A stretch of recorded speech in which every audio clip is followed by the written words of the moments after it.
Ryan McLeod is the newest Sabre, and he's just completed his first Zoom call with the local media. So, Ryan, welcome into Sabres Live. What was the highlight of your previous 12 minutes dealing with the local media? Yeah, thanks for having me. Yeah, just good to meet all the guys. Hopefully they take it easy on me this year.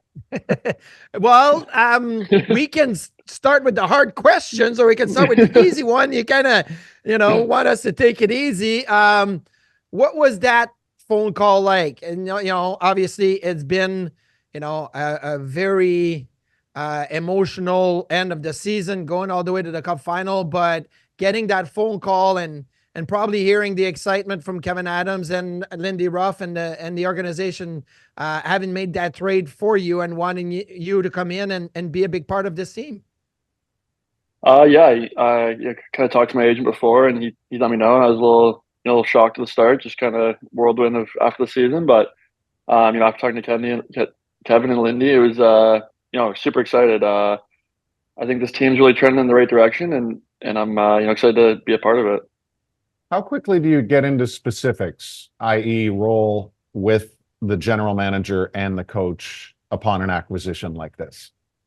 Yeah, just kind of had more introductory meetings with them so far. I'm sure there'll be calls in the future to kind of talk about that. But I think just right now, kind of just getting introduced to the city of Buffalo and kind of meeting everyone. We have obviously done research on our end, and we're like, okay, what kind of player is Ryan McLeod? Speed comes, right at the top of the list. You're a fast player, fast skater. You bring a ton of speed. You have been really good defensively. You're responsible defensively. What do you see yourself like, though, in this new setting? And what can you bring to the Buffalo Sabres? Yeah, I want to keep that, two-way play in my game. I think I kind of flourish a little bit more offensively now with hopefully a little bit bigger role, and kind of looking to take that on. But yeah, just speed. I want to be a really, real responsible player, and I think I just help the team, kind of hopefully fill that spot of that, the guy who can play on both sides of the puck. Yeah, I mean, you're 5 years pro, 3 full years in the NHL. Where would you say you're able to recognize the most growth in your game year over year so far?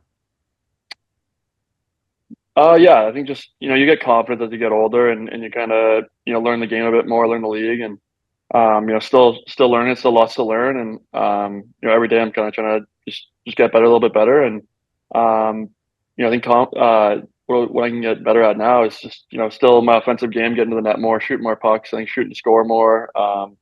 That's kind of where I'm looking to, open up a bit more. Do you remember the game in Buffalo? And were you already undressed in the locker room before returning for the end of overtime in the shootout?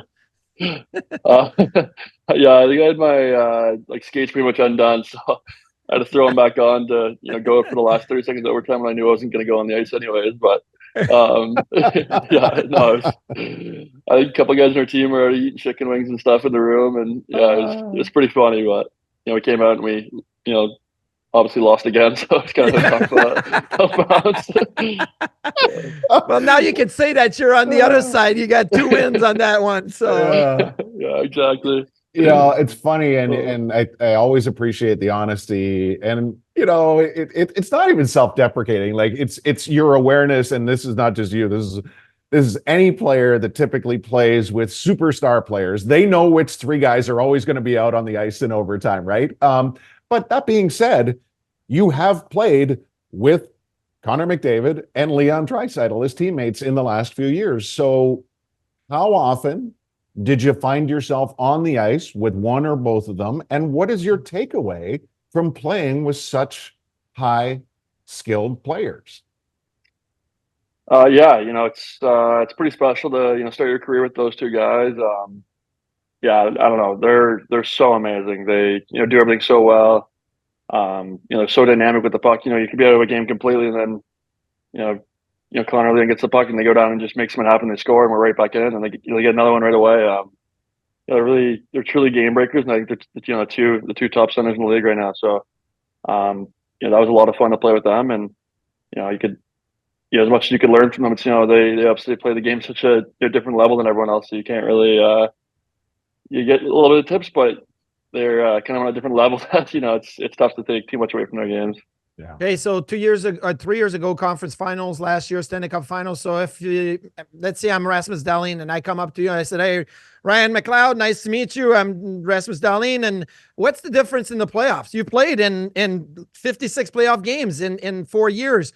What's the difference in the playoffs that is, from the regular season in the way that the game is played?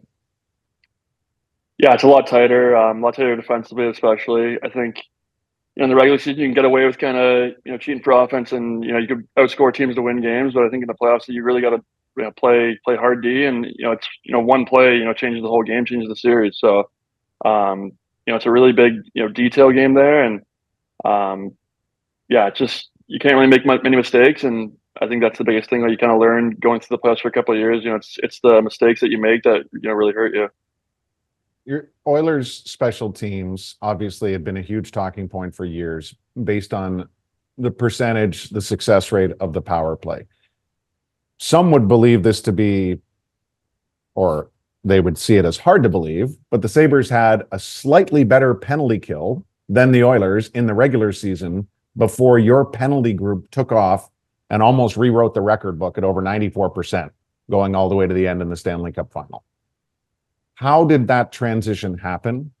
And take us through it as a player. Like, if you can give us a sense of how much of a role coaching plays in that, but then how much individual players manage the moments in those high pressure situations and communicate out there. Like, just what is that like when you're riding that incredible wave? Yeah, it's pretty special. I think as a group we kind of rallied around it. We were playing pretty aggressive because we knew that we took a penalty. The likelihoods are they're not gonna sting us. So it's kind of like playing on the power play. Like, we just had that confidence going out there that we weren't gonna get scored on. It's almost like when you get really hot on the power play, you go out there, you're like, we're gonna score every power play. It's like almost the opposite on the PK. And we're chipping in offensively too. Like, lots of guys were a couple shorthanded goals in the playoffs. So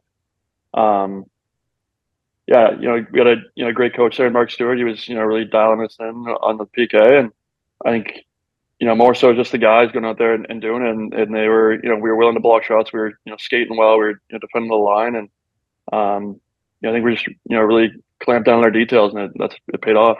Is there something within that though, like, because like Marty and I joke about this all the time, like just how Ryan Nugent Hopkins just quietly goes about his career, and he's so amazing. But like, you look at the time on ice, and like, there's Ryan from a shorthanded standpoint, right? Like, he's out there, and I'm just wondering, like, what his presence and what his sense of the game allows the rest of you to do as teammates of his in those situations. Yeah, he's so amazing. He gets really overlooked because you obviously have Connor and Leon there, driving the ship, but he's so skilled. He does everything so well. He plays in every single situation. I think he truly is one of the more underrated players in the league, and he had 100 points, the year before. So it's pretty crazy to say, but it's really the little things that he does so well, and it's fun to watch. He's one of the players that I try to model my game after. Watching him, I watch him in practice all the time. He scores on every single shot in practice. It's pretty insane, and it's cool to watch him out there.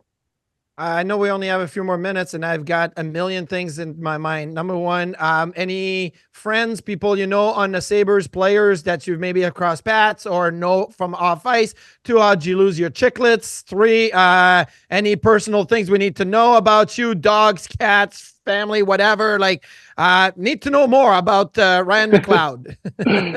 What was the first question? Now, guys, I know I've skated with that Owen Power for a couple of years now, so I have a relationship with him. I don't know too many guys on the team, but it's a young team, and I'm excited to go and be there. I'm sure the room's probably pretty funny, so I'm excited for that. Teeth. Oh God, where do we start? Puck in my first OHL game, and then high stick in the minors, and then I think another high stick. Yeah, missing like 4 or 5, 3 up top, 2 on the bottom. So. Missing a ton. Tough corner in the Cubs season for you, I'm sure. So I try to stay away from that one, just not to embarrass myself. So Marty's nominating you as the official spokesperson of the Eden Corn Festival. Yes, exactly. You'll get to know that one in Buffalo. So yeah. And any Alex Tuck has his dog Teddy Tuck that we've seen on Instagram, whatnot. Any pets or anything that we should be prepared for when you come to Buffalo? Unfortunately, no. I would love to get a dog or something, but I just don't think I'm too responsible enough, or not responsible enough, and I just don't. I'm not there enough. So, yeah, I'd love to get one probably in the near future. Hopefully, they can figure something out. But as of now, unfortunately, not. I'll dog sit. If you ever have issues or whatever, I'll dog sit. I have chickens and dogs and all of that. So yeah, I'll make sure. Well, my last one is very tongue in cheek. Ryan, you finished 71st in Lady Bing voting this year. I'm wondering what you believe cost you the award. Is that even like halfway through the league? Like, how many forwards are there? That can't be. Hey, we were blown away when Jeff Skinner got some votes a couple of years ago. We're like, he never stops trashing the officials. No, yeah, must have been like my parents. Somebody snuck into someone's computer and put the votes in or something like that. But oh, that's awesome. Yeah. No, but it's all part of the resume that you bring to Buffalo. The diligence, the dedication, the lack of penalties, the penalty killing, all the rest of it. Thank you for the time today. Enjoy the rest of summer, and we'll see you in the fall. Thanks, guys. Thanks for having me on. Have a good one.